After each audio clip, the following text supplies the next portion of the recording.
এই যে পেশা, বাদর, সামসিকা, এগুলো আল্লাহর দিনের আলো, সূর্যের আলো ভালো লাগে না, এই জন্য রাতের অন্ধকার বেছে নিয়ে ওদের নামও দেখেন ওই রকম পেশা। নাম শুনলে মনে হচ্ছে চেহারা খুব সুন্দর হবে না? সামসিকা, একে একবার দেখলে আর একবার দেখতে মন চাবে। বাদুর, সবগুলো এরকম, ওদের কাম যেরকম নামও এরকম দিয়েছে। এই সমাজে যারা ইসলামের আলো, দিনের আলো, কোরআনের আলো সহ্য করতে পারে না, ওরা রাতের আধারে বের হয়। তার মানে জুলুমের অন্ধকার। জুলুম কি? জুলুম ও জুলুমাতু ইয়াউমাল কিয়ামা, জুলুম কিয়ামতের দিন অন্ধকার হয়ে বের হবে। কিয়ামতের দিন সবচেয়ে বেশি অন্ধকার হবে জালেমদের জন্য, নিজের শরীরও দেখতে পাবে না। এই জন্য এই জালেম, কাফের, কাফের মানে ঢেকে ফেলা, সত্যকে যারা ঢেকে রেখেছিলেন এতদিন মিথ্যার আবরণ দিয়ে, 15.5টা বছরে নির্বাচনের নামে প্রহসন করে পুরা মিথ্যার উপরে টিকেছিল এই জালেমরা। আর দুনিয়ার মানুষকে শোনাতো আগলা, হ্যাঁ আমরা নির্বাচিত, আমাদেরকে উৎখাত করা হয়েছে। আপনি এত বড় মিথ্যা কথা একটা হাসি মানুষ বলেন কি করে? কি কথা বলেন না কেন? হাসি মানুষ না? এত বড় মিথ্যা কথা বলা ঠিক আপনার কারণে তো আরো হাসির বদনাম হয়ে যাচ্ছে। সারা দুনিয়া জানে যে 15.5 বছরে কোনো নির্বাচন বাংলাদেশে হয়নি, আর আপনি মিথ্যা ছড়িয়ে এর উপরে টিকেছিলেন। জনগণ বহু চেষ্টা চালিয়েছিল, পারে নাই। আমার মনে হয় আল্লাহ সরাসরি আগস্টের 5 তারিখের নিজে ধরেছে। এটা কোরআনে কারিমে ইঙ্গিত আছে, আখাযনাহুম বাগতাতান, আমি আল্লাহ নিজে তাদেরকে হঠাৎ করে ধরলাম। কিভাবে? নাই তো হঠাৎ করে একেবারে লক্ষ লক্ষ মানুষ এক জায়গায় কোথা থেকে আসলো? আমার আল্লাহ মনে হয় ফেরেশতা ওর ভেতরে মানুষের আকৃতি দিয়ে পাঠিয়েছে। ফাইদাহুম মুবলিসুন, তারা হতাশ হয়ে গেছে, দুপুরে খাবার খাবে সে সময় পায়নি। এমনকি 5 মিনিটে তো জনগণের জন্য কি লিখবে তাও সময় দেয়নি। আল্লাহ বলেন না, বাগতাতান দিয়েছি, হঠাৎ ধরেছি, কোনো সময় নেই, এক্ষুনি পালা। পালানোর সময়ও মাথা আবার ঠিক ছিল, 14টা সুটকেস নিয়ে গেছে, ওর ভেতরে শুধু ছাই ভর্তি ছিল নাকি কি ছিল আপনি টের পান? বাংলাদেশটাকে তলাবিহীন ঝড়ি বানিয়েছে 15.5 বছরে। আন্দাজে নাম করেছে আমরা রোল মডেল। পদ্মা সেতু বানাতে 11,500 থেকে 12,000 কোটি টাকা হলে হয়ে যেত, শয়তানরা 32,000 কোটি টাকা লাগিয়েছে। যেখানেই বড় কিছু সেখানেই শুধু মারিং কাটিং ছাড়া কিচ্ছু নেই, খালি প্রকল্প পাস করা দরকার। আগে কি সুন্দর দিন কাটাইতাম আমরা, আগে কি সুন্দর মাল কামাইতাম। শয়তানগুলো কোথায়? এখন মাল কামানো বন্ধ হয়ে গেছে। এই যে এই মানুষগুলো যা করে গেল আমার বাংলাদেশে, মানে চারিদিক থেকে সার্বিক ক্ষতি করার জন্য যারা কাজ করেছিল, লাকসামের একজন তার ভেতরে আছে। আমি নাম নিতে ঘৃণা করি লোকটার, দেখতে তো ভালো লাগতো, টাটকা নির্ভেজাল একটা শয়তান। এই লোকটা যে এত কোরআন বিদ্বেষী, আলেম ওলামা বিদ্বেষী, আমি একদিন টের পেয়েছি।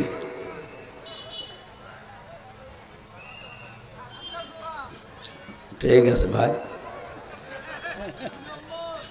সম্মানিত ভাইরা, এই জন্যে এই যে কুফরি ঢেকে ফেলা, কুফরি মানে সত্যকে ঢেকে রেখেছিলেন যারা, আমরা এই জন্য বাংলাদেশ সরকার এখন যারা দায়িত্বে আছে তারা কিন্তু মাঝে মাঝে জানাচ্ছে 8 সাল থেকে 24 সাল পর্যন্ত যা করেছেন শুধু জুলাই আগস্টের বিচার হবে না, পুরাটাই 15.5 বছরের বিচার হবে।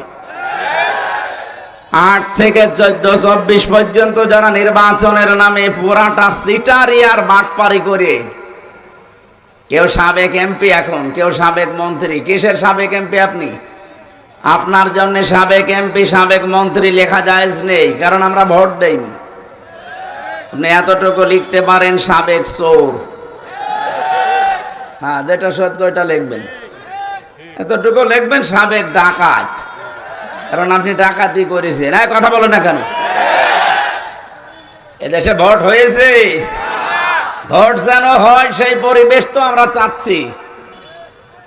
এই জন্যই তো সময় দেওয়া হচ্ছে কিছুদিন। তাছাড়া অনির্বাচিত সরকারের হাতে আমরাও দেশটাকে দিতে চাই না। এটা যতদিন থাকবে ওদের ষড়যন্ত্র বসে থাকবে না। ওরা কিন্তু চেষ্টা চালাচ্ছে বিভিন্ন কায়দায়। সবচাইতে বেশি চেষ্টা চালায় জালেমরা হিন্দুদের দিয়ে। হিন্দু ভাইরা অন্তত এখন ফিরে এসেছে অনেকটা। তারাও টের পাচ্ছে যে না, সারা বিশ্বে ভয়েস অফ আমেরিকা একটা খ্রিস্টানদের এই যে প্রচারণার মাধ্যম, যেটা এটা খ্রিস্টানদের, মুসলমানদের না। তারা পর্যন্ত বিশ্ব নিয়ে, বাংলাদেশ নিয়ে রিপোর্ট দিচ্ছে যে 15.5 বছরের ভেতরে সবচাইতে বেশি নির্যাতিত হয়েছে অন্যান্য ধর্মের লোকেরা, এদের হাতে যারা দায়িত্ব ছিল। আগস্টের 5 তারিখের পর থেকে অন্তত আজকের এই দিন পর্যন্ত সবচাইতে নিরাপদে আছে সংখ্যালঘু বলে যাদেরকে বলা হয় তারা। এটা আমরা মুসলমান বানাইনি, খ্রিস্টানরা বানিয়েছে।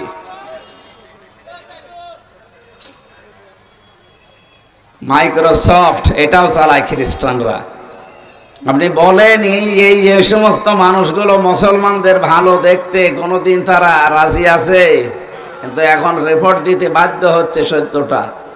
তামাম দুনিয়ায় সবচাইতে বেশি মিথ্যা তথ্য ছড়ায় ভারত। এতদিন ছড়িয়েছিল যে বাংলাদেশে সংখ্যালঘু নির্যাতন হয়, এটা যে মিথ্যা কথা এখন প্রমাণ হয়ে গেছে। সেদিন গাইবান্ধায় ডাক্তার শফিকুর রহমান আমিরে জামাত, উনি বক্তব্য দেওয়ার আগে একজন হিন্দু পুরোহিত ঠাকুর অনেক কথা বলছিলেন যে আমরা সবচাইতে নিরাপদে আছি এই দেশে এখন আগস্টের 5 তারিখের পর থেকে। আর আমরা যা পর্যবেক্ষণ করে দেখছি এই বাংলাদেশে, জামাতে ইসলামী এরা যদি সত্যি দায়িত্ব পায়, এদেশে সবচাইতে বেশি নিরাপদে থাকবো আমরা। এটা হিন্দু, তাও পুরোহিত ঠাকুর, সেই কথা বলে। কোন কোন কারণে বলেন? কিছু তো কিছু পেয়েছে অবশ্যই, সে দেখছে না বাস্তবতা। এটা না, আমরা যারা মাজলুম আছি, শুধু 14 দল বাদ দিয়ে প্রত্যেকে আমরা কম বেশি মাজলুম। কি কথা বলেন না কেন? জেলখানায় এই 14 দল বাদ দিয়ে সবাই আমরা ছিলাম একসাথে। 14 দল বাদে বাকি এদেশে আমরা যারাই আছি, সে বিএনপি বলেন, জামাত ইসলাম বলেন, চরমনাই বলেন, হেফাজত, ওখানে যে সব এক। ভেতরে আমরা কামড়া কামড়ি যাই করি, বাইরে ভেতরে সব আমাদের জালেমরা এক জায়গায় তালা লাগিয়ে রাখে। তারেক জিয়া সাহেবের পিএস আর আমার মামুনুল হক সব এক জায়গায় তালা লাগিয়েছিল, থাক এখানে। এখানে জালেম যারা, তারা সব এক, আমরা মাজলুম। যারাই আমরা মজলুম, এই মানুষগুলো এখন ছোটখাটো বিষয় নিয়ে আমার মনে হয় এই দ্বন্দ্ব বাদ দিয়ে এক জায়গায় হওয়া দরকার। ভাই, দেশটায় যদি না থাকে আপনি দাঁড়াবেন কোথায়? কি ষড়যন্ত্র করছে ওরা দেখছেন। এখনো যদি আমরা এক হতে না পারি, ওর চট্টগ্রাম বলে নিয়ে নেবে, ওর বাবার চট্টগ্রাম। এই সাংবাদিক নামে কলঙ্কটায় যে কি যেন ময়ূখ নাকি নাম যেন এই শয়তানের, একটা টাটকা নির্ভেজাল জারুর সন্তান। তাছাড়া এত মিথ্যা কথা মানুষ বলে কি করি? ময়ূখ রঞ্জন ঘোষ একেবারে দাদার বানানো ছেলে, হাতে বানিয়েছে দাদা। কি কথা বলেন না কেন? সেই শারমিনের জামাই হাতে বানানো সমিল থেকে বলতো না কে যেন, রফিকুল্লাহ। এই ঘোষকে মনে হয় একেবারে দাদা হাতে করে বানিয়েছে। সাংবাদিক হবে জাতির বিবেক, আর ও কি করো, বিবেক মনে হয় পুরা ট্রাক উপরে প্রসব করিস। তামাম দুনিয়া এখন প্রচার হচ্ছে যে একটা মিথ্যাবাদী। বাংলাদেশ সম্পর্কে যত মিথ্যা তথ্য দিয়েছে এখন নিজেই গেড়া কলে পড়ে গেছে। হুমকি দিয়েছিল এই দেশের মানুষকে না খাওয়িয়ে মারবে। আরে ভাই, আমাদের এমন জাতি, আমরা বছরে 1 মাস না খেয়ে থাকা আমাদের ফরজ। খাবারের ভয় আপনারা পাবেন, আমাদের কিসের ভয়? আমরা না খেয়ে থাকলে আরো ভালো। আর না খেয়ে থাকবো এই জন্য আমরা কোরআন মানি না। মা আনজালনা আলাইকাল কোরআন লিতাশকা, হে নবী কোরআন এই জন্য দেয়নি যে আপনি না খেয়ে থাকবেন। এর কাছে আসলে আপনি খাবার খেয়ে পারবেন না। কে কথা বলো না কেন? আল্লাহর গ্যারান্টি আমাদের বিশ্বাস হয় না? ফালিয়াবুদু রাব্ব হাযাল বাইত আল্লাযী আত'আমাহুম মিন জু' ওয়া আমানাহুম মিন খাউফ। যদি রবের ইবাদত করা যায়, রব গ্যারান্টি দিয়েছেন 2টা। খাবার যখনই প্রয়োজন হবে আল্লাহ দেবে, খাবারের দায়িত্ব আল্লাহর। কার? আরো জোরে বলেন কার? যে দায়িত্ব উনি নিয়েছেন ওইটা জোর করার দরকার নেই, উনি পালন করবে। যেটার দায়িত্ব আমাদেরকে দিয়েছেন ওই দায়িত্বটা দুনিয়ায় পালন করে যান। আপনাকে যদি আল্লাহ কিয়ামতে যে উদ্দেশ্য নিয়ে পাঠিয়েছিলেন ওইটা না পান, তাহলে আপনার খবর আছে। সেটার নাম ইবাদত। বলেন না কেন? বলেন।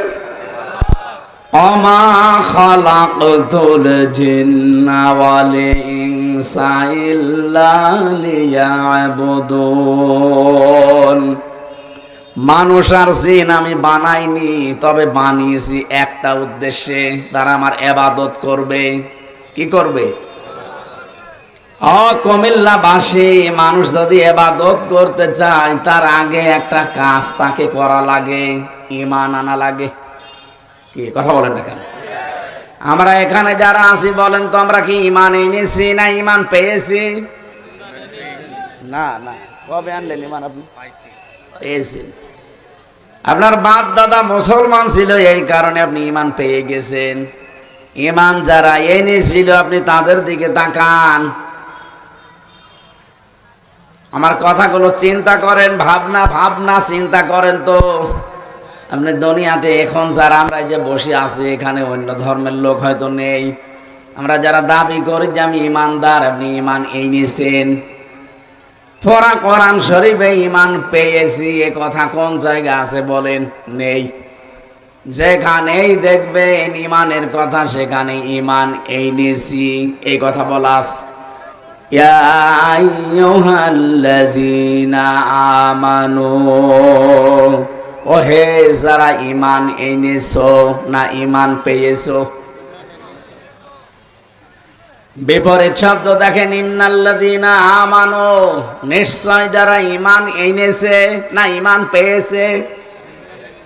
আমরা তাহলে ঈমান আনতে চাই না ঈমান পেতে চাই? আমরা তো শুধু পেয়েছি, আমরা আনতে চাই। ঈমান আনার আগে একটা দায়িত্ব আল্লাহ আমাদেরকে অলরেডি দিয়েছেন। ঈমান আনার আগে আপনাকে তাগুত ছেড়ে দেওয়া লাগবে। আমি শুধু এই কয়জন মানুষের সামনে কথা বলছি তা না, আমার সামনে এখন 18 কোটি মানুষ। এটা রেকর্ড হয়ে কালকে যাবে তামাম দুনিয়ায়। বাংলাদেশের সব জায়গায় ছড়াচ্ছে এখন লাইভের মাধ্যমে। আমি বলছি 18 কোটি মানুষকে সামনে নিয়ে আমরা কিন্তু ঈমান আনার আগে তাগুত ছাড়তে হয়, দায়িত্ব দিয়েছেন আল্লাহ নিজে। ফামাইয়াকফুর বিত্তাগুতি ওয়া ইউমিন বিল্লাহ।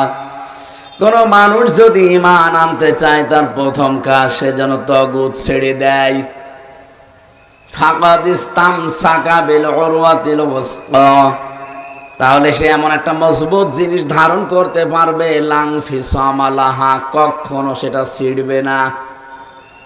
ও বাংলার মানুষেরা, এই দেশে যারা তাগুত ছেড়ে দিয়ে ঈমান আনে তাদেরকে আপনি যতই টর্চার করেন জীবনও টলাতে পারবেন না। আমি নাম ধরে বলি মাঝে মাঝে শিক্ষার জন্যে। ডক্টর শফিকুল ইসলাম মাসুদ শিবিরের 57 দিন লোকটার রিমান্ডে ছিল, শুধু তাগুত ছেড়ে দিয়ে ঈমান এনেছিল। এই জন্য জালেমরা তাকে টলাতে পারেনি। এক কথা বললেন কেন?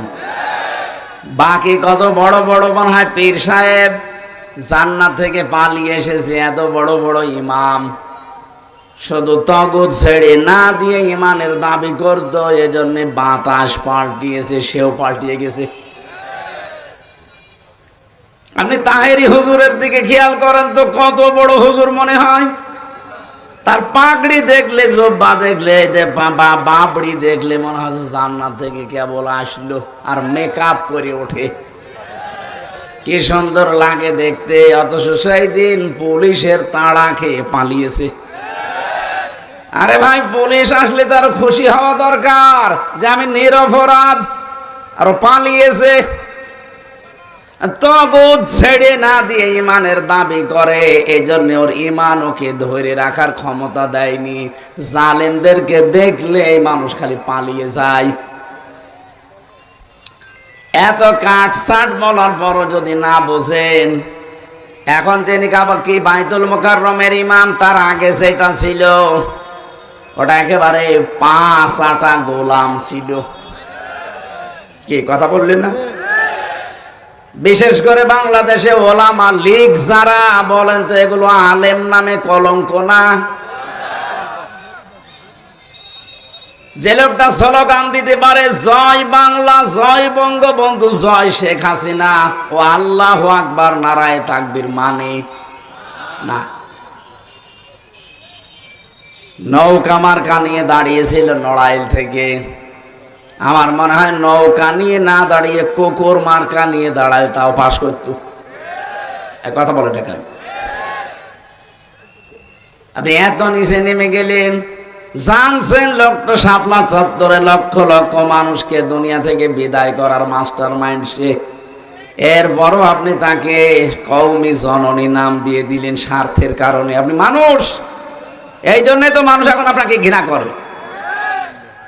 এই যে ফরিদউদ্দিন মাসুদ আলেমদের ফাঁসি চেয়েছে শাহবাগে গিয়ে, বলছে জীবনের পূর্ণ কাজ করলাম এই জায়গায় এসে। এটা টাটকা নির্ভেজাল শয়তানিটা।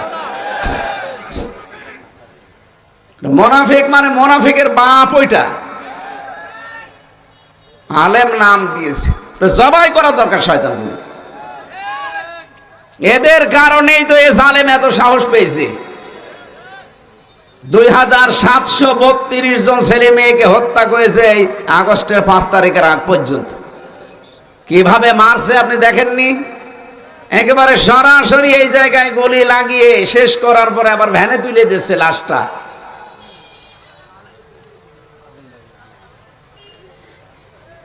এই বিষয়গুলো মানুষ ভুলে যায় কি করে?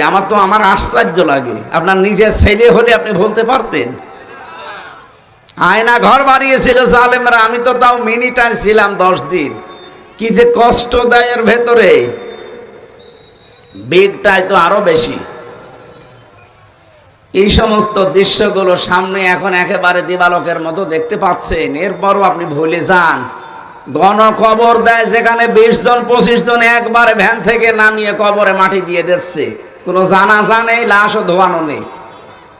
আর তার পক্ষে এখনো অনেকে সাফাই গায়। একে জালেম হওয়ার জন্য যারা দায়ী, তাদেরকে এখন কবর দেওয়া দরকার। কুষ্টিয়া একটা ধরা পড়েছে 2-3 দিন আগে। কুষ্টিয়ার সাবেক এসপি ছিল তানভীর আরাফাত, আলেমদেরকে গালি দিত আর বলতো হাত ভেঙে দেব। এখন ওর হাত ভাঙা দরকার। বাতিলের যেগুলো 5 আটা গোলাম ছিল, একটাও যেন কোনো চেয়ারে না থাকে, কারণ এর যতদিন থাকবে এগুলো ক্যান্সার। এই জন্য যারা দায়িত্বে আছেন, সংস্কার যখন আরম্ভ করেছেন, তাড়াতাড়ি এই শয়তানগুলোকে নামিয়ে দিন। এতদিন যারা বৈষম্যের শিকার হয়েছিল তাদেরকে ওই জায়গাগুলো দেন। কথা বলেন না কেন? বহু মানুষ আপনাদের কারণে উপরে উঠতে পারে নাই। সাংবাদিক নামেও কিছু কলঙ্ক ছিল না? কথা বলেন। এই লোকগুলোকে এখন আমার মনে হয় ধরে ধরে একবার 24 ঘন্টা তালা লাগিয়ে রাখা দরকার। ফাঁসির ওই কন্ডেম সেলের ভেতরে দেখেছি, ওই আয়না ঘরের ভেতরে কিছু মানুষকে এমনি রাখার পর আবার পায়ে তালা লাগিয়ে দেয় শিকল দিয়ে। এরকম ওদের 5 বছর 7 বছর 14 বছর যদি একাধারে রাখা যায়, ও তখন টের পাবে যে জুলুমের কি স্বাদ। এই জন্য যারা জালেম জুলুম করেছেন আপনাকে আল্লাহ আর হেদায়েত দেবে না। আল্লাহু লা ইয়াহদিল কওমাজ জালিমিন। ইহদি এটা মোজারে, বর্তমান ভবিষ্যৎ, প্রেজেন্ট ফিউচার। জালেমদের আল্লাহ হেদায়েত দিচ্ছে না, দেবেও না। আমরা যারা আছি সামনে, এরা যদি আবার চেয়ার পেয়ে অনেকে মনে করে আমি আবার শুরু করব। কুষ্টিয়ার হানিফের বাড়ি কি হয়েছে আপনি দেখেননি? পায়খানার প্যানও খুলে নিয়ে চলে গেছে। আপনাদের তসুলের বাড়ি দেখেননি? তসুল না তাসুল, আয়না ঘর লিখে রেখেছে বাড়ির সামনে। আপনারা যারা দুনিয়াতে এখন ওই কাজ করবেন সামনে ক্ষমতা পেয়ে যে আমিও শুরু করব, 5 বছর পরে আপনার বাড়িও টয়লেট হয়ে যাবে। আমি কাটছাট বললাম, এখন আপনি কি করবেন সামনে সিদ্ধান্ত নিয়ে করবেন। অনেকে দেখছি চাঁদাবাজির নাম আসতেছে, প্রতিরোধ গড়ে তোলা লাগবে। কিসের চাঁদাবাজি হবে? বাংলাদেশ স্বাধীন এখন, কিসের চাঁদাবাজি? যারা করবে দলমত দেখানে কিনে ওখানে ওই জায়গায় জিন্দা কবর দিয়ে দেবেন। একটা দুইটা এরকম শুরু করেন, চাঁদাবাজ এমনি বন্ধ হয়ে যাবে। বাবার টাকা এসে বলছে বড় ভাই মিষ্টি খাবে, তোর মিষ্টি খাওয়া তোর বাবা মা নেই, আর মিষ্টি খেতে কয় টাকা লাগে? 25 টাকা। আর টাকা চাই মিষ্টি খাওয়ার জন্য 5 লাখ। আমিরে জামাত ডাক্তার শফিকুর রহমান অনেক ঘোষণা অলরেডি দিয়েছেন, যদি ইসলাম এ দেশে আসে সর্বপ্রথম বন্ধ হবে বাংলাদেশের চাঁদাবাজি। আর 2 নম্বরে মেয়েদেরকে যারা সুসুর ভয় দেখান যে ইসলাম আসলে তোমরা ঘর বন্দি হয়ে যাবা, সবচাইতে বেশি নিরাপদে থাকবে মেয়েরা। কারণ এই কোরআনের চাইতে নিরাপত্তা দেওয়ার কোন কিতাব দুনিয়ায় আছে? 4500 ধর্ম এখন দুনিয়ায়, কোন ধর্ম মানুষকে কাঙ্ক্ষিত মানের নিরাপত্তা দিতে পারছে না। মনে করছেন না উন্নত বিশ্বের দেশগুলো কিসে তারা নিরাপত্তায় আছে? আমি কয়েকদিন আগে সিঙ্গাপুর, মালয়েশিয়া সহ কয়েকটা দেশ ঘুরলাম, কই নিরাপত্তা 100% পাওয়া যাবে না। কারণ কোরআনের বিধান না থাকলে আপনি নিরাপত্তা পাবেন না। হয়তো সামনাসামনি আইনগুলো দেখতে পাই খুব কার্যকারী, এই জন্য কিছুটা পাওয়া যায়। এটা যতদিন কোনো জায়গায় কায়েম না হবে ততদিন আপনি 100% নিরাপত্তা পেতে পারেন? বলেন বলেন। এটা গেল দুনিয়ার বিষয়। এই জন্য দুনিয়াকে যদি শান্ত করা লাগে, পৃথিবীকে যদি এখনো শান্তি, স্বস্তি, নিরাপত্তা এটা দিয়ে যদি ঢেকে রাখতে চান, কাবা শরীফ যখন এমন শান্ত, ওয়ামাং দাখালাহু কানা আমিনা। আল্লাহ বলেন কাবায় প্রবেশ করলে আমি আল্লাহ নিরাপত্তা দিয়ে দেই। কে বলছেন? বলেন বলেন। এমন নিরাপদ জায়গা ওটা, ওর বাইরে আপনি যত যাবেন দেখবেন ছিনতাই হয়, মারামারি হয়, কাটাকাটি হয়, গালিগালাজ হয়। কাবা শরীফের ভেতরে কোনো মারামারি কাটাকাটি আছে? ছিনতাই আছে? কে নিরাপত্তা দিয়েছে বলেন তো? বাংলাদেশ কি কাবা শরীফ? হ্যাঁ, এখানে নিরাপত্তা লাগবে না। আর 24 ঘন্টা এখনো পর্যন্ত আমরা আতঙ্কে আছি। কেন আমরা আতঙ্কে থাকবো? আমরা মুসলিম। রাস্তায় কাঁটা পড়ে থাকলে ইমানের দাবি কাঁটা ফেলে দাও। সেই জাতির কাছে অন্য কোনো মানুষ নিরাপত্তাহীনতায় ভুগবে এটা তো আশাই করা যায় না। কথা বলেন ঠিক কিনা? এই জন্য আমাদের এখন চিন্তা ভাবনা করা দরকার, বাংলাদেশ যেহেতু কাবা না, কিন্তু কাবার মতো এটা আমরা নিরাপদ বানাতে চাই। সূরা আনআম 7 নম্বর পারা 17 নম্বর পৃষ্ঠার 1 নম্বর লাইনের 82 নম্বর আয়াতে আল্লাহ এই তথ্যটা দিয়েছেন। যদি নিরাপত্তা পেতে চাও তাহলে এই কাজগুলো করবা। আল্লাযীনা আমানু ওয়ালাম ইয়ালবিসু ঈমানাহুম বিযুলমিন উলাইকা লাহুমুল ইলা আখিরি আয়া।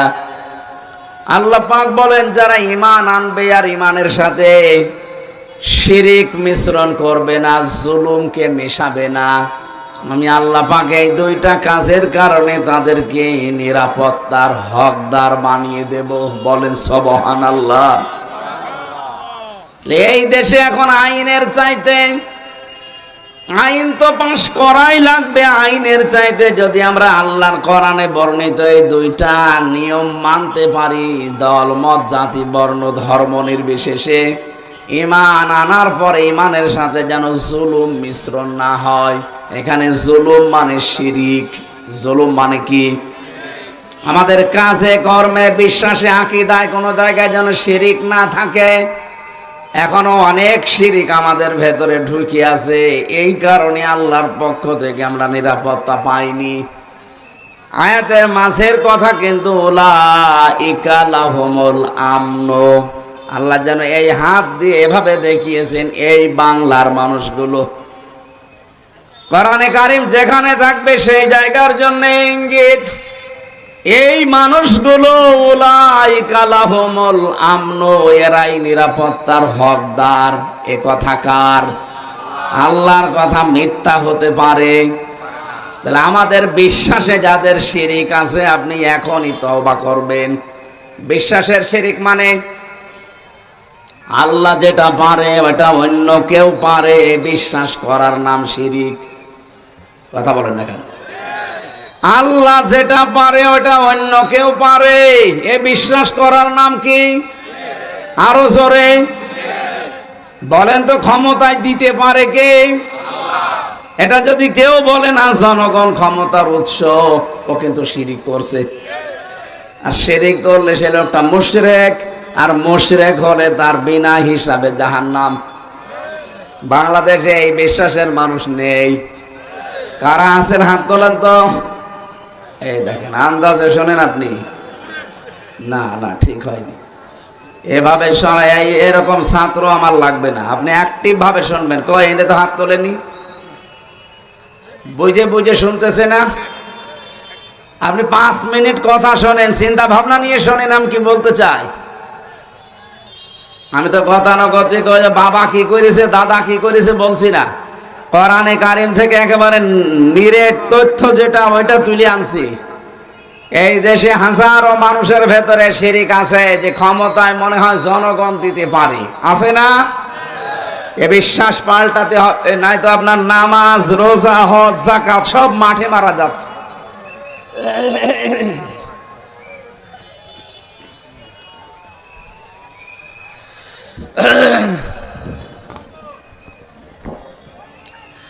আমার ভাইরা,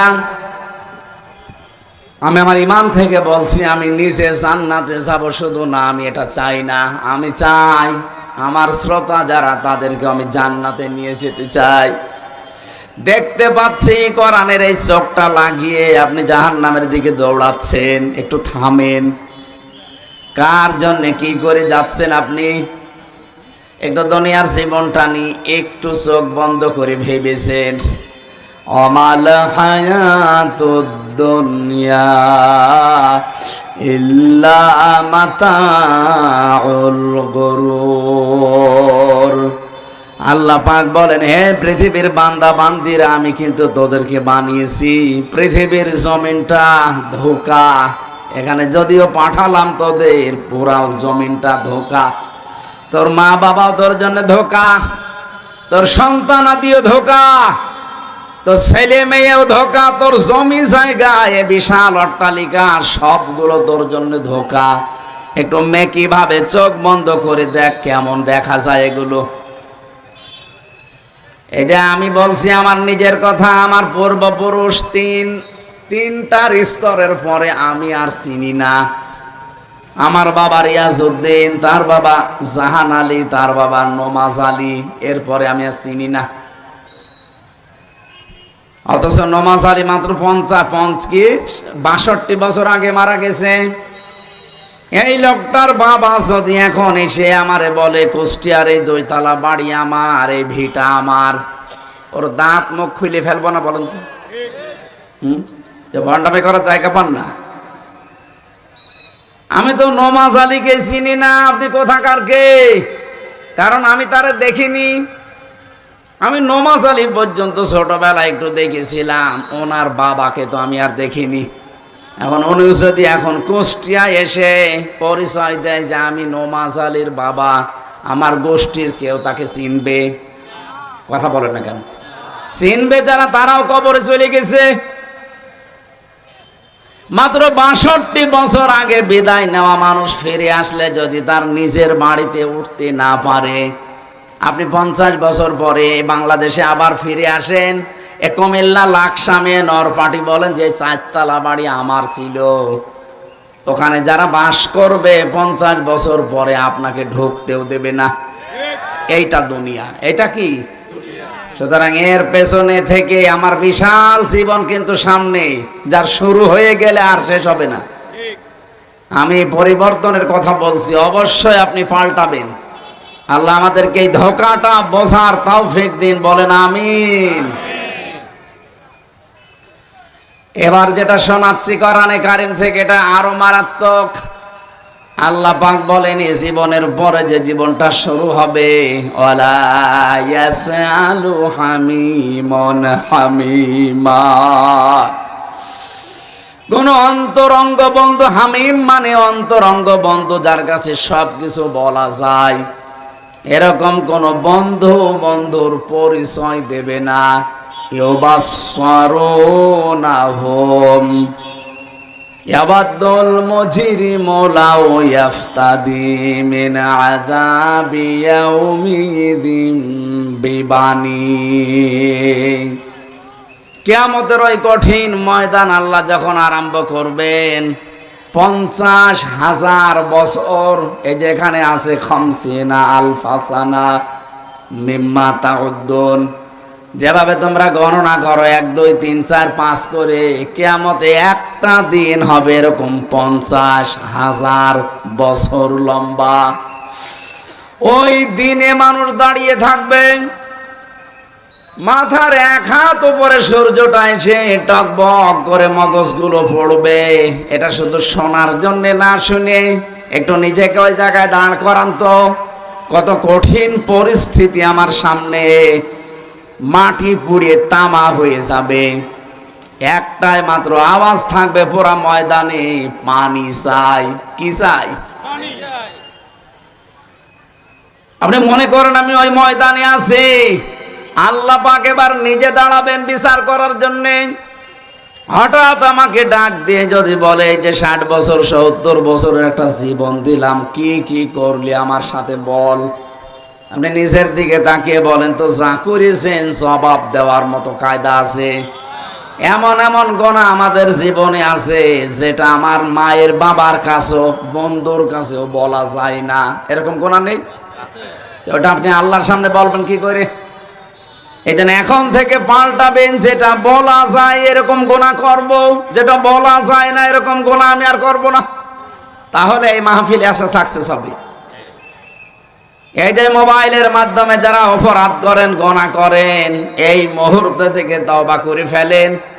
এখানে যদি এমন কোন দৃশ্য থাকে যেটা নিজে দেখলে ভালো লাগে, অন্য কেউ দেখলে লজ্জা পান, এই মুহূর্তটা ডিলিট করে ফেলেন। কারা কারা এরকম অবৈধ জিনিস ডিলিট করে ফেলবেন? হাত তোলেন তো। দাঁড়িয়ে আলা মানুষ, আপনার মোবাইলে কি আছে? মুরব্বী মানুষ আপনি, হ্যাঁ? আপনার মোবাইলে কি উলঙ্গ নাচ আছে? আপনার হাত তোলার দরকার কি? যুবক মানুষ যারা, তাদেরকে বলছে উল্টা পাল্টা নাচ যারা দেখো, যেটা সামনে সামনে দেখলে ভালো লাগে, কেউ দেখে ফেললে লজ্জা লাগে, এমন জিনিস নেই? হ্যাঁ, কথা বলেন না কেন? এইগুলো ডিলিট করবেন তো? হ্যাঁ, এ মাহফিল সাকসেস ইনশাআল্লাহ। আর যদি এখান থেকে যাওয়ার পরে বাবা শাহজালাল সব হালাল, এ মাহফিল বছরে একদিন না, প্রতিদিন দিলে কিচ্ছু হবে না আপনার। আমার ভাইরা, বিষয়টা আজকে কোরআনে যে আয়াতগুলো পড়েছি, এর আসল সাবজেক্ট হচ্ছে কি? মুক্তিপণ। মানুষ বিপদে পড়লে মুক্তিপণ দিয়ে বাঁচতে চায়। আল্লাহ বলেন এরকম কঠিন বিপদ যখন ঘিরে ধরবে তখনও মুক্তিপণ দিতে চাইবে। একটু বাতাস দেন তো। মুক্তিপণ দিতে চাইবে আল্লাহর কাছে। প্রথম নম্বরে আল্লাহ জানিয়েছেন ইয়াউমাইদিন বিবানি, তার সন্তানকে বলবে আল্লাহ দিয়ে দিলাম। সন্তানের কথা প্রথম দিলেন কেন? আমি দেখেছি এই জেলখানায় 3টা বছরে আমার সন্তানের প্রতি বেশি মায়া বেড়েছে। মা বাবা স্ত্রীর চাইতেও বেশি মায়া আমার ওই ছোট মেয়েটার প্রতি হয়ে গিয়েছিল, কারণ তাকে দেখি নাই। সন্তান পর্যন্ত কিয়ামতে বলবে আল্লাহ এটাও দিয়ে দিলাম। আমার ওই ফারিহার দিকে মাঝে মাঝে ও তো এমনিতেই সুন্দর, খুব দেখলে আমার মন জড়িয়ে যায়। আর এই আয়াতটা পড়লে আমার মনে হয় আল্লাহ কিয়ামতে ফারিহাকেও তোমাকে আমি দিয়ে দিতে চাইবো। কি দৃশ্য তৈরি হবে যে বলবো আল্লাহ ফারিহাকেও দিয়ে দিলাম, এর বিনিময়ে আমাকে বাঁচাও।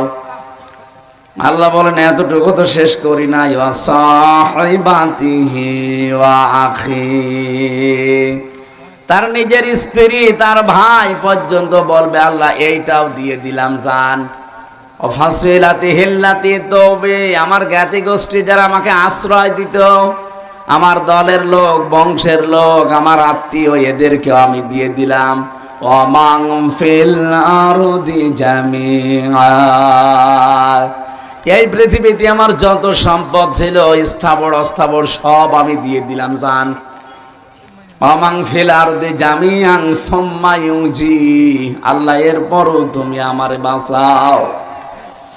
রব্বুল আলামিন এবার ধমক দেবেন, কাল্লা, কখনোই না, ইন্নাহা লাযা, তরে আমি লাজাই দেব। কোথায় লাজা কারে বলে? আল্লাহ পরিচয় দিচ্ছেন নাজার, নাজ্জাতাল লিশাওয়া তাদউ মান আদবারা ওয়া তাওয়াল্লা।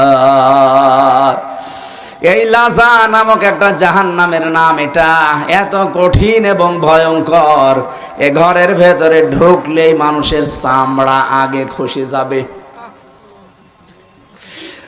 কুমিল্লাবাসী, এটা কিন্তু আমার আপনার সবার জন্য আমার মনে হয় অপেক্ষা করছে। কিয়ামতের ওই কঠিন ময়দানে লাজায় আল্লাহ যখন ফেলবে, আগে চামড়া খসে যাবে শরীর থেকে। পৃথিবীতে কোনো কঠিন ঘর আমি নাম শুনিনি যেখানে ঢুকলে চামড়া খসে যায় না, নেই। আল্লাহ বলেন এই ঘরটা এরকম বানিয়েছি, শুধু ঢুকতে দেরি, আগে চামড়া পুরাটা খসে চলে যাবে।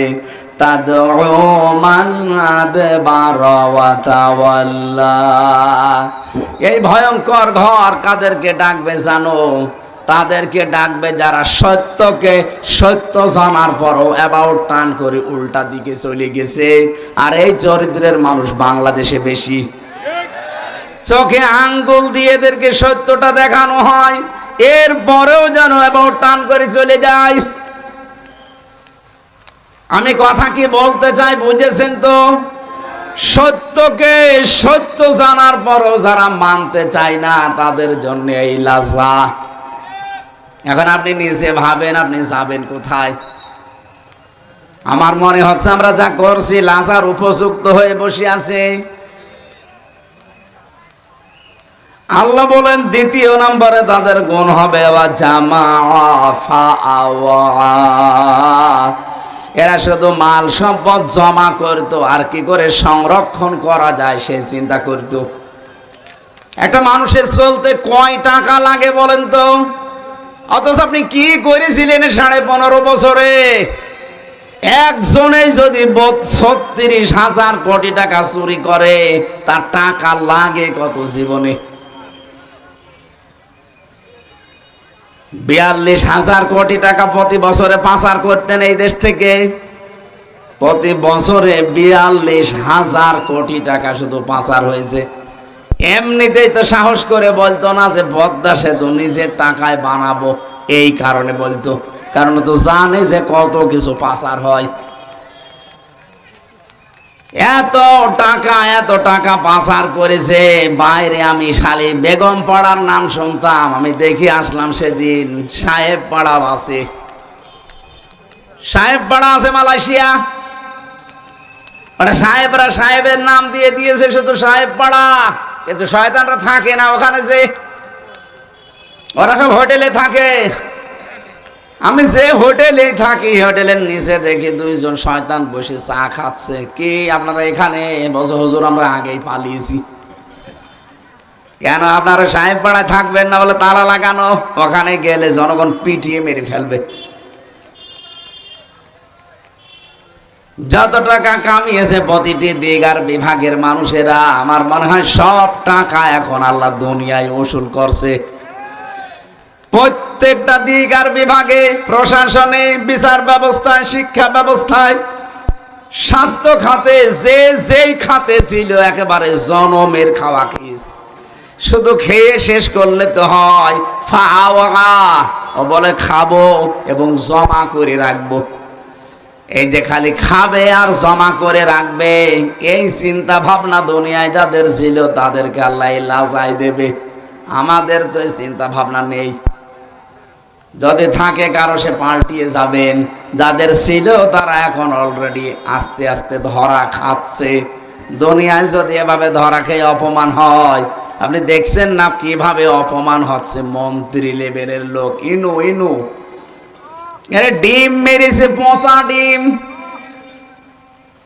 কালামানিকের মতো মানুষ কলা পাতা শুয়েছিল, ওর বিছিয়ে উড়ে গেছে। তে আল্লাহর কি অপমান করবে? এটা তো দুনিয়ার বিষয় গেল।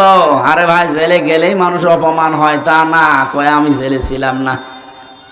কত মানুষকে দেখতাম প্রিজন ভ্যানের পেছনে দৌড়াচ্ছে আর কান্নাকাটি করছে, বলছে হুজুর আমরা জানি আপনারা নিরপরাধ, কোনো চিন্তা করবেন না, জালেমরা টিকবে না।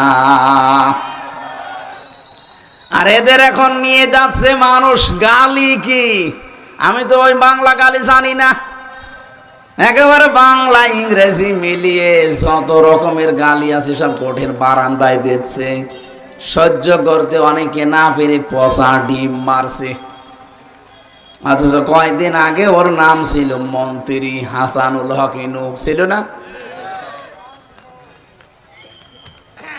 আমার ভাইরা জন্য এই চরিত্রগুলো যাদের আছে তাদের কিন্তু সামনে এই দিন লাজায় আল্লাহ দিয়ে দেবে। ওরা মুক্তিপণ হিসাবে নিজের ছেলে মেয়ে, বউ, ভাই, জ্ঞাতি গোষ্ঠী, দলের লোক, দুনিয়ার সব সম্পদ দিয়েও বাঁচার চেষ্টা চালাবে। শেষ পর্যন্ত আল্লাহ রাগান্বিত হয়ে বলবেন কাল্লা, কখনো না, ইন্নাহা লাযা, তোরে আমি লাজাই দেব। কি বর্ণনা দিলাম লাজার, আপনি কি শুধু শুনলেন? একটু ভাবেন তো, এ কঠিন জায়গায় যদি আমারে আপনারে যাওয়া লাগে, গেলে আগে চামড়া খসে যাবে। রিমান্ডে আমাদেরকে কিছু জিনিস দেখিয়েছিল, মেশিং পত্র, যেগুলো দিয়ে আমরা শুধু নখ তুলে ফেলি, চামড়া তুলি, এবার আঁচড় দিলে চামড়া উঠে যায়। কিন্তু আমি দেখিনি যে তুলেছে কিভাবে। নখ তোলার জিনিসগুলো আমি দেখেছি, পায়ের নখ, হাতের নখ তুলে নিচ্ছে। দিনের বেলা যাদের রিমান্ডে নিয়ে এগুলো তুলতো, রাতের বেলা দিত পাশের রুমে, চিৎকার করে করে তারা এমন বিকট কান্না দিত, মানে এই যে নখটা আর পায়ের নখ তুলে ফেললে কি কি যন্ত্রণা। এরপর আবার লবণ দিয়ে দেয়। কত কঠিন চিৎকার করতো, সারা রাত ধরে 2-3 জন মিলে পিটায়। তাও যেখানে যেখানে ওরা দিনের বেলা আঘাত করে, রাতে আর এক দল এসে ওই জায়গাগুলোতে মারে। আমি দেলাওয়ার ভাইকে দেখেছিলাম, যে লোকটা রিমান্ডে নিয়েছিল, আসাদুজ্জামান, এই শয়তান মাঝে মাঝে মারে বলতো যে দেলাওয়ারকে আমরা ফুটবলের মতো পিটিয়েছি। ফুটবল যেভাবে 4-5 জন মেরে লাথি দেয়, ওইভাবে ওরে মাঝখানে নিয়ে 5-6 জন মেরে শুধু লাথি দিয়েছি। অজ্ঞান হয়ে যেত মাঝে মাঝে, তখন আবার ওই যে ইনজেকশন দিতাম যেন অন্তত নড়ে ওঠে।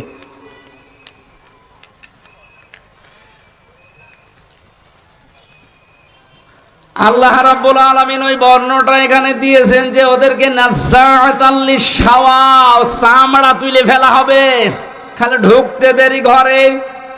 যারা 15.5 বছরে জুলুম, অত্যাচার, নির্যাতনের একেবারে শেষ পর্যায়ে চলে গিয়েছেন, আপনার কি হবে আপনি বলেন তো?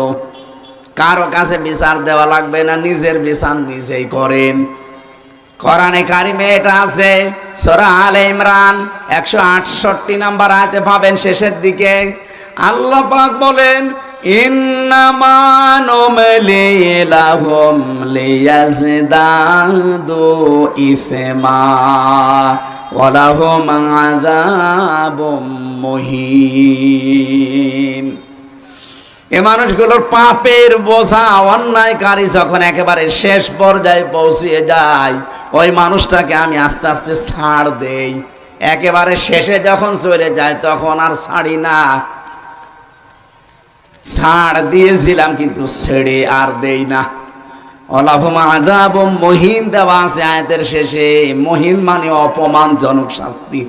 ওরে এত বেশি অপমান দুনিয়া আখেরাতে করব, দুনিয়াটা দেখে মানুষ আটকে উঠবে, আর আখেরাতেরটা তো দেখতে পাবে না, শুনলেই মানুষ কষ্ট পাবে। সেই কষ্টের কথা এটা। আমরা যারা এরকম পর্যায়ে পৌঁছে গেছি, আপনি শুধু এখন মাপ পেতে পারেন।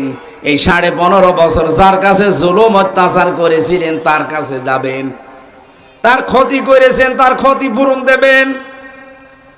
আপনার কারণে অনেক মানুষ ছেলে হারিয়েছে, মেয়ে হারিয়েছে, স্বামী হারিয়েছে। এই কথা বলছেন না কেন?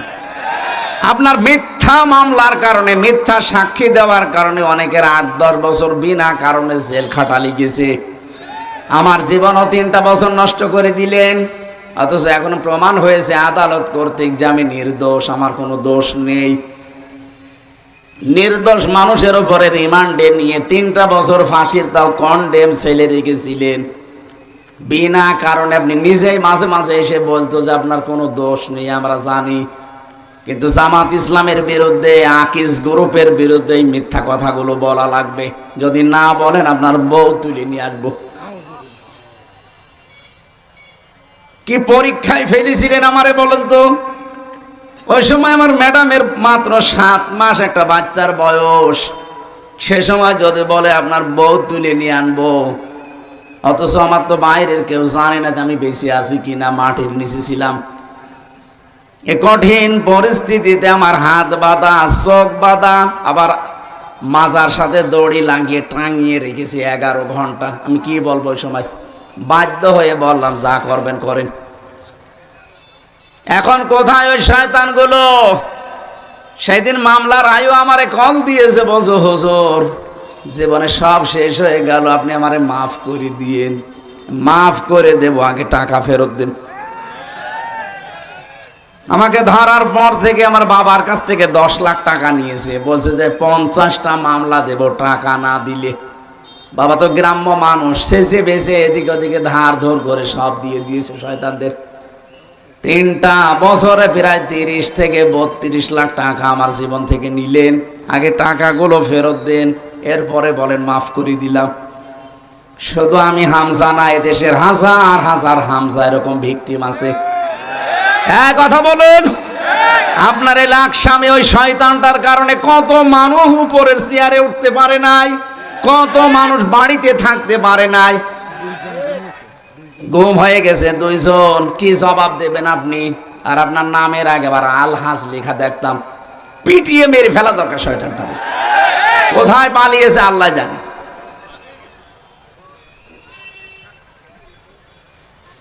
না, নামাজ তো সামনে, আমরা আরেক আগিয়ে যেতে পারছি না। ইন্নাল ইনসানা খালিকা হালুয়া, এখান থেকে যদি আরো পাশে আসি, এই জায়গা থেকে শুরু করব। 21 নাম্বার, এই যে 19 নাম্বার আয়াত থেকে, এই আয়াতের 11টা পয়েন্ট ছিল। আমরা সামনে যদি কোনো জায়গায় পাই দেখবো। আসরের নামাজ তো, এই যে এই গাড়িতে আমার জেলের লেখা বই আছে, মেয়েদের জন্য আর পুরুষের জন্য, যাওয়ার সময় নিয়েছেন। এই যে এখানে মসজিদ না, এটা এই মসজিদ এখনো যেমন বানানো আরম্ভ হয়েছে। এখানে নামাজ পড়ে নিন, এখানে নামাজ পড়ে নিন। আল্লাহুম্মা আমিন।